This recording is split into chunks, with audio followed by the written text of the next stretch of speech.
ኢትሲዩች የቢዝነስ ዘገባ ስፖንሰራችን ስለሆነ ከልብ ነው የምናመሰግነው። አብራችሁን ቆዩ ተመልካቾቻችን። ከ6.9 ቢሊዮን ብር በላይ ካፒታል ያስመዘገቡ ወደ 77 ባለሀብቶች የኢንቨስትመንት ፈቃድ መውሰዳቸውን የማዕከላዊ ጎንደር ዞን ኢንዱስትሪና ኢንቨስትመንት መምሪያ አስታወቀም። መምሪያው ኢትዮጵያ ታምርተኛ ምንሸምት በሚል መሪ ሀሳብ ከባለሀብቶችና አጋር አካላት ጋር በጎንደር ከተማ ውይይት አካሂዷል። ዳንኤል ወርቁ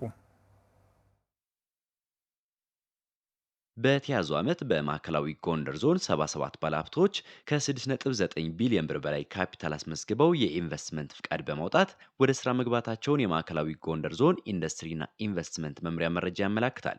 በኢትዮጵያ ታምርት ንቅናቄ ተኪ ምርቶችን በማምረት የውጭ ምንዛሬን ለማስቀረት ተሰርቷል ያሉት የመምሪያው ኃላፊ አቶ ያብስራ ሸቴ፣ በዚህም ለበርካቶች የስራ ዕድል መፍጠር ተችሏል ብለዋል። ወደ 77 የሚሆኑ ባለሀብቶች እስከ ትናንትና ድረስ መጥተዋል። እነዚህ ባለሀብቶችም 6.94 ቢሊዮን ብር ካፒታል አስመዝግበዋል።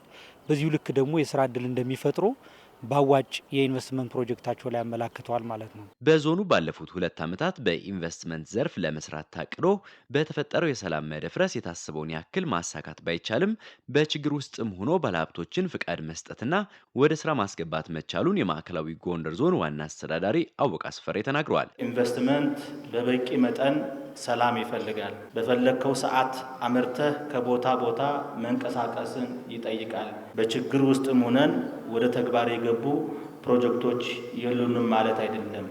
አጠቃላይ ከምንፈልገው አኳያ ከህዝባችን ፍላጎት አኳያ ግን በሚፈለገው ደረጃ ተብሎ የሚወሰድ አይደለም ማለት ነው። ኢትዮጵያ ታምርት በአምራች ኢንዱስትሪዎች የሚታዩ ማነቆችን በመፍታት ለኢኮኖሚው የራሱን ድርሻ እንዲያበረክት የታለመ መሆኑን የአማራ ክልል ኢንዱስትሪና ኢንቨስትመንት ቢሮ ምክትል ኃላፊ ባያልባቸው ተናግረዋል። ማምረት ያቆሙ ኢንዱስትሪዎችን ወደ ስራ ማስገባት፣ በአዲስ የገቡትን በመደገፍ የኢትዮጵያ ታምርት እኛ ምንሸምት ንቅናቄ ውጤት የተገኘበት መሆኑን ተናግረዋል። ምርቶችን የመጠቀም ባህል እየተለመደ መጥቷል።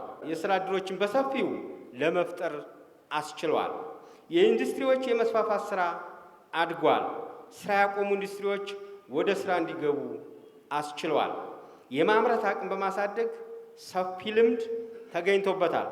ስትራቴጂያዊ ተኪ ምርት ማምረትና የውጭ ምንዛሬ የማስገኘት ስራ በሰፊው እየተተገበረ ይገኛል። መንግስት የውጭ ምንዛሬን በማመቻቸት ብድርና ቦታ አቅርቦት በማሻሻል አበረታች ስራዎች መከናወናቸውን በኢንቨስትመንት ዘርፍ የተሰማሩ ባለሀብቶች ተናግረዋል። ሰለሞን ዘለቀ እባላለሁ። የመጣሁት ከአቤክስዋ ፋብሪካ ነው።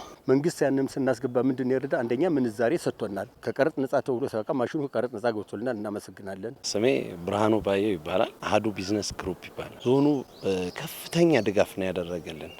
ከመሬት መስጠት ጀምሮ ኢምፖርት በምናደርግበት ሰዓት የቀረጥ ነጻ መብት እነዚህ በሙሉ ጥሩ ሰርቪስ ሰጥቶናል። የመብራት መቆራረጥና በቂ ኃይል ለፋብሪካዎች ማቅረብ ስራው ዘላቂነት እንዲኖረው ሊሰራ ይገባል ብለዋል።